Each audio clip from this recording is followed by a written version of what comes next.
یا اللہ یا رحمان یا رحیم یا اللہ یا رحمان یا رحیم۔ اے ہمارے پاک پروردگار، جو مدنی مذاکرے میں ہم نے شرکت کی اس کا ثواب، اور تیرے کرم سے ہمارے نام اعمال میں جو بھی نیکیاں ہیں اس کا ثواب تیرے محبوب صلی اللہ علیہ وسلم کو تو عطا فرما۔ ان کے وسیلے سے انبیاء، رسول، صحابہ، صحابیات، اولیاء و ولیات، مسلمین و مسلمات کو اس کا ثواب عطا فرما۔ اے ہمارے پاک پروردگار، اے مولا کریم، ہم سب کو بے حساب مغفرت سے مشرف فرما دے۔ یا اللہ ہماری حتمی مغفرت فرما دے۔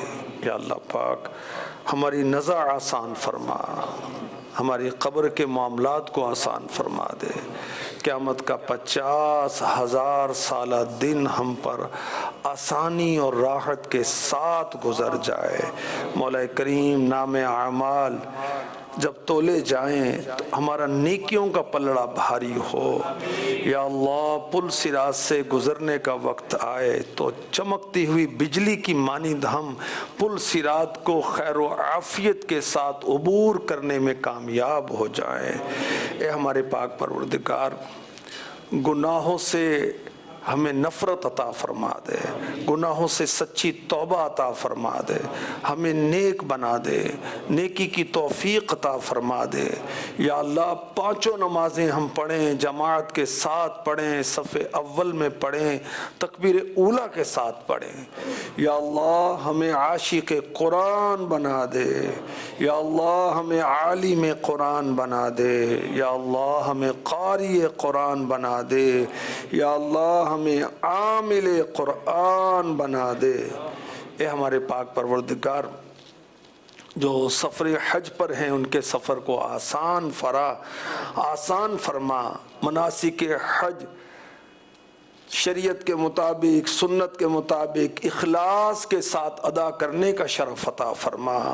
یا اللہ ہمیں بھی کعبہ دکھا دے، یا اللہ ہمیں بھی حجر اسود کا استلام نصیب فرما دے، مقام ابراہیم کی زیارت کرا دے، ہم بھی حتیم کے جلوے دیکھیں، ہم بھی مزاب زر کو دیکھیں، مزاب رحمت کو دیکھیں، ہم بھی مطاف کو دیکھیں، ہم بھی صفا و مروہ کے درمیان سعی کی سعادت حاصل کریں۔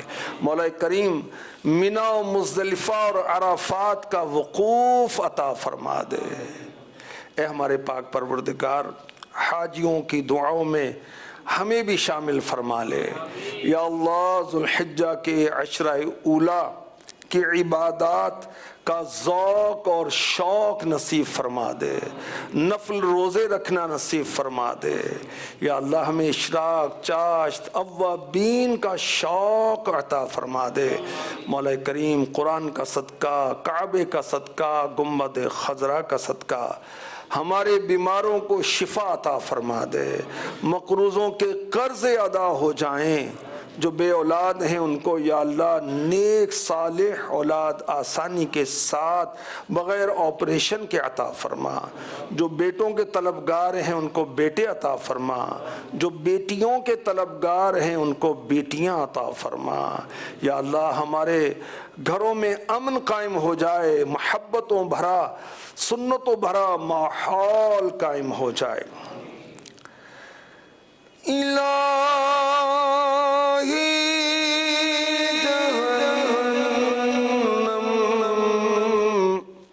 سے آزاد کر دے، الہی جہنم سے آزاد کر دے۔ میں پھر